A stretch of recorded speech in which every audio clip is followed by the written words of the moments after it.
Old Ways Gardening and Prepping. My name is Teresa. I'd like to welcome you to my backyard big garden on this cooling down evening. Oh my gracious, it was a hot one today. We got to 95, and that doesn't even include the heat index. Now what I'm going to be doing is I plant in sections because I use the orange construction fencing. It takes almost a complete, my garden is 90 feet long and the rows are 100 feet long, and I use 7 metal fence posts, so I call it sections. Now these two sections are going to be one of my beloved beans that I love to grow. They can be used as what we call a snap bean, also a green bean to regular people, and or it can be a dry bean, which you would shell and store as a dry bean. They are Cherokee Trail of Tears beans. They are close to my heart. Now, let's get something straight. The Cherokee Nation grew these beans way before the Trail of Tears. The reason they got the name is because thankfully a lot of them survived the journey on that horrible, horrible Trail of Tears. And I grow heirloom beans, and these are the beans of my people, so I will be growing them this year as I always do. Now, what I done, if you can tell, I tilled and I raked it smooth, made sure there was no grass in it. And what I done is this wonderful tool. I dug a trench all the way down, and in that trench I put very well composted cow manure and magnesium and calcium. You don't have to fertilize beans too heavy because all you'll get is green growth and not beans. And what I done is, this is another very important tool. I use this to smooth the row first, and then also to cover back in the trench, because I want the nutrients down with the roots, not on the top. That way they'll dig their roots down for the nutrients. But some will laugh. The two most important tools I have are a stick and a PVC pipe. I will show you, and this is a wonderful trick for those who are mobility impaired, because after a while bending over and planting one seed after another takes a toll on you. I speak from experience. Now what I'll show you, what I'm going to do, let's see if I can get this camera down, is you will poke your hole,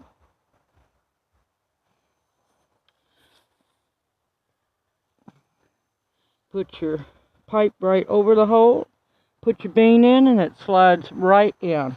And then you do the old Appalachian custom of stepping your bean in.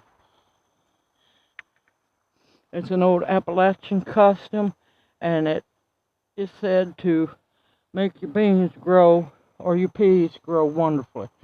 Alright, I'm going to start down here.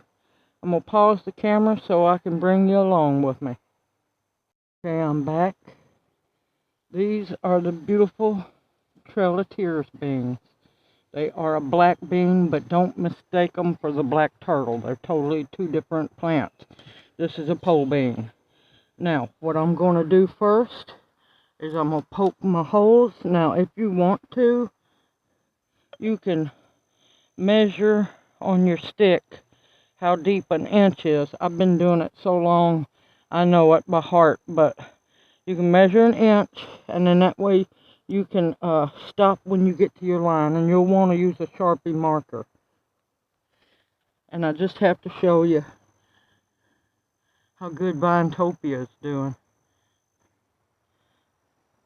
It's taking off like crazy. There's more to Vinetopia. I'll show at a later date. Okay, let's get started. And like I said, I'm going to poke my holes first.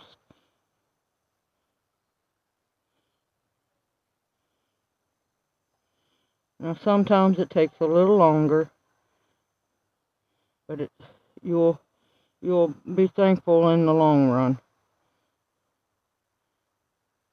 Your back will thank you.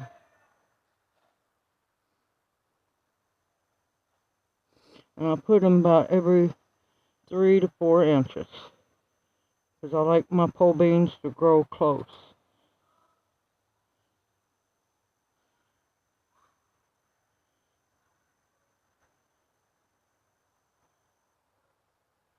Sometimes you just have to finagle it a little bit, because when your ground's nice and loose, it likes to cave in.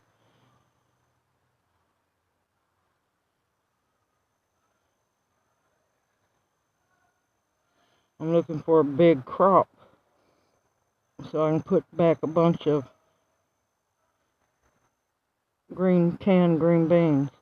Or you can also make another old traditional favorite called leather breeches.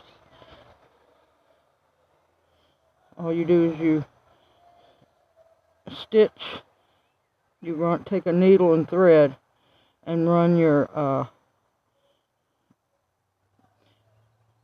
sew a hole through your beans and hang them to dry.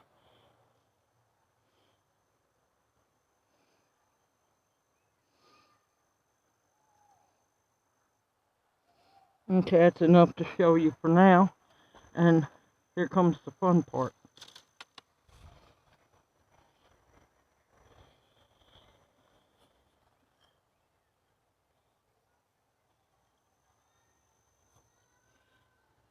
Take a handful of beans,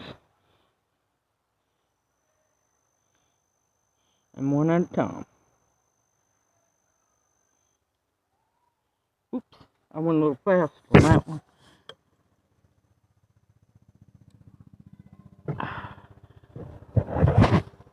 Man, it has been a muggy one today. Now, I usually have a smaller pipe, but I couldn't find it.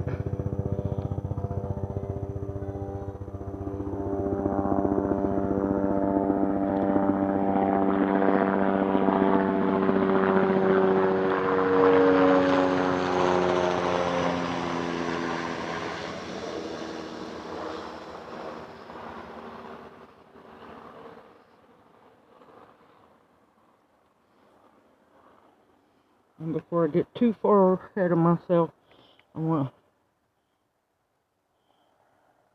step my bean in. Alright, babies. Grow big, strong, tall, and healthy for me. And produce a large harvest.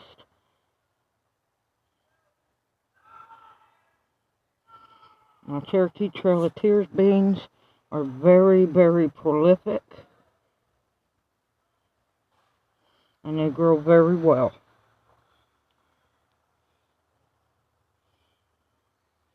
But yeah, I usually use a smaller pipe. But this one seems to be working. And every once in a while you want to check and make sure it's not getting clogged up with dirt.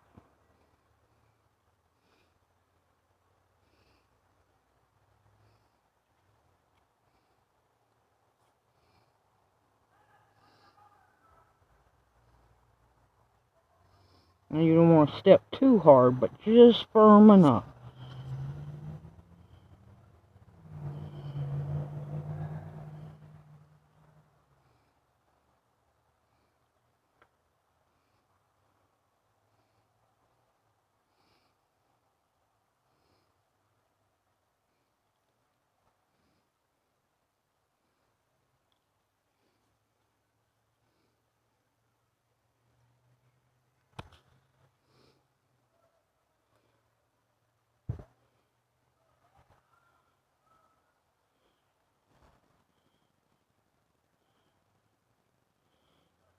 And the last hole that you punch, you always leave that so you don't lose your mark and you can find it easy. Man, mosquitoes are out already. Alright, I'm going to bring you back as soon as I get done. Now, for those who are not mobility challenged, you want your bean about an inch. That's about your first knuckle, big knuckle right here. And I'll show you how to plant them doing it that way. Try not to step on my vine.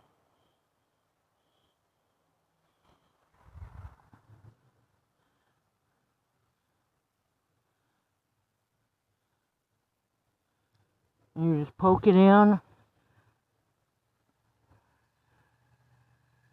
and plant your bean seeds.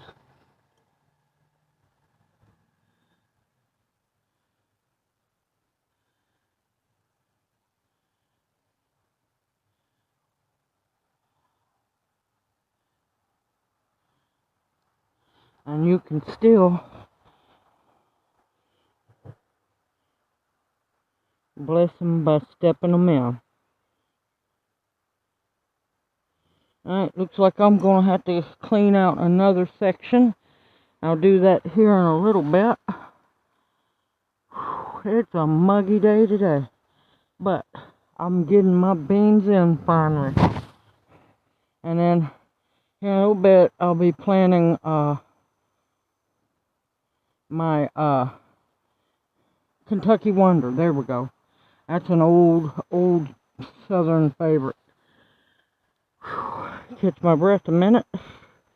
I hope you find this video informative and that it encourages you also to grow heirloom seeds, because from these seeds I can save seeds, and that's really important nowadays, because we're going to have to start saving as many seed stock as we can. That way we know we'll have food to eat. Hope you find this video informative. Please click the like and subscribe button so you can come along on other gardening adventures with me. Please click the bell notification so that you'll be notified when I upload another video. Whew, I'm fixing to go get me something to drink. Everyone, take care. Have a blessed evening and blessed day. And I look forward to seeing you in my next video.